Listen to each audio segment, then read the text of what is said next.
Hi, Matt with eTrailer, and today we're going to be talking about the Hollywood Racks SE Sports Rider bike rack on the 2023 Subaru Crosstrek.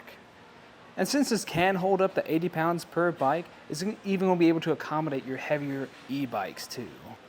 Now let's take a look at some of the features of our bike rack. The first one is its tilt-away feature. Now the tilted away, we're going to have to come down here and pull this safety clip out of this pin. Once that clip's gone, we can pull our pin now. Sometimes it doesn't want to pull out, so you might have to push against your rack and pull the pin out. Now that's out, we're going to pull this additional pin here up top, and once I pull that, it's just going to drop down.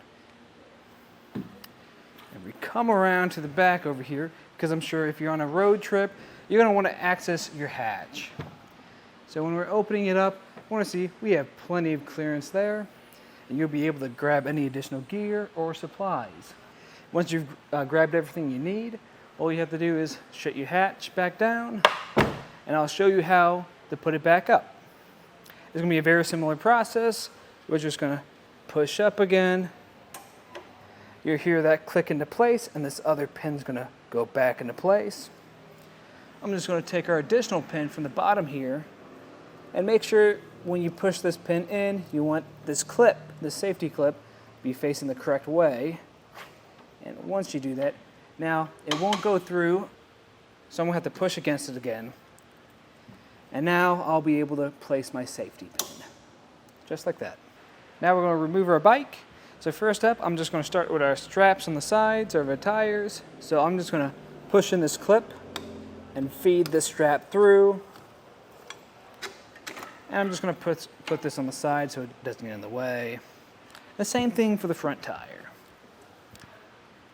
Just pushing the clip and pulling the strap through. Putting it behind so it doesn't get in the way. And finally, for a center mass, we're going to notice we have there's a keyhole here. That's just for extra security. But if I just push down on that, we want to be able to release our bike. Now it does kind of stick sometimes, so always keep that in mind. And now I'm just going to carefully remove my bike, making sure I don't hit my handlebars against the back of the windshield. So something to note about the center mass is it doesn't fold down when you unhook the bike. So when you're trying to move your e-bike from here, it can be kind of hard to move it around. But for how it's going to fold up, we're just going to come to the bottom, and you'll see this strap here is hooked on, and we're just going to rotate our pin, line up, and pull it out, because it has this little knob on the very side of it. So to pull it out, you actually have to match it with the hole. Now that that's out, we can lay it flat. And then you can put the pin in to the other side. Just trying to adjust it to wherever it fits. One feature of this bike rack I really enjoy is the ability to accommodate a lot of different bike sizes. So this cradle here actually has the ability to be moved. So you can adjust it to whatever size bike you have. And then just tighten it down when you have it adjusted to where you want it to. Now let's take a look on how it mounts onto our Crosstrek. If you look at it now, it's going to shake a little bit, but it comes with this tool-free anti-rattle device. And all I have to do is just turn this knob and tighten it down. You can kind of shake it as you do it to kind of make sure it's a good fit. And now that it's tightened down all the way, when I shake it, it's just shaking the entire car. Moving on down to the hitch receiver, we're going to have a 2-inch hitch receiver and our 2-inch shank.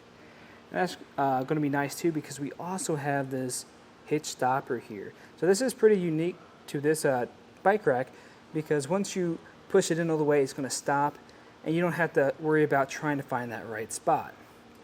As for a pin, this is also going to be tool free. It's just going to plug right through there, and it's also going to come with our locking device as well. which is pretty unique because a lot of them you have to buy separately. And all I have to do is push on that and then pull out my key, and we are secured. Now let's take some measurements. Our distance away from the back of our vehicle is going to be 29 inches. It's going to be our longest point. So always keep that in mind if you're in any tight spaces like a garage where you might not have a lot of room to back up into. Another thing to point out is our ground clearance.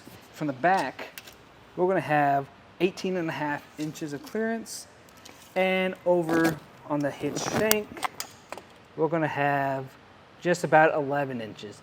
Now if you look at the handle, we're going to have 8 inches.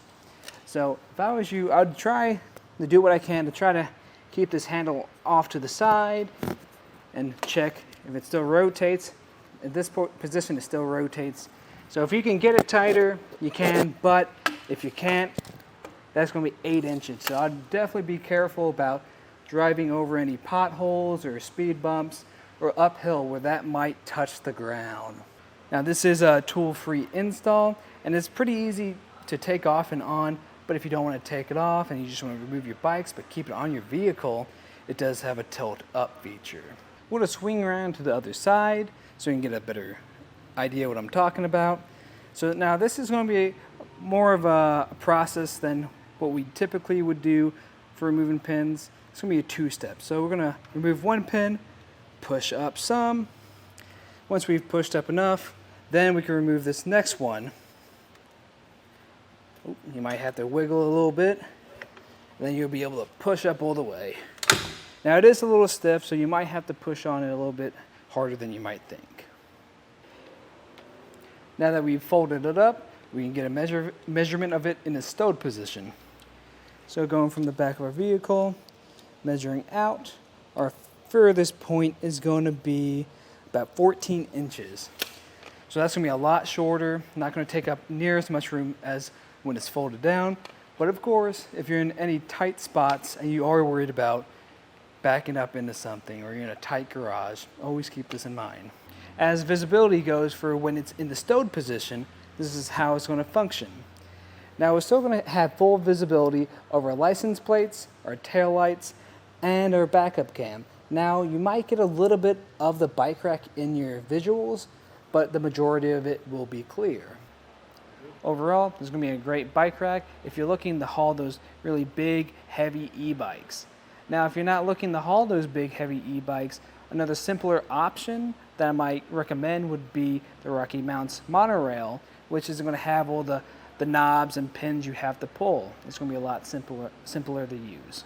And that was a look at the Hollywood Racks Sport Rider SE bike rack on the 2023 Subaru Crosstrek.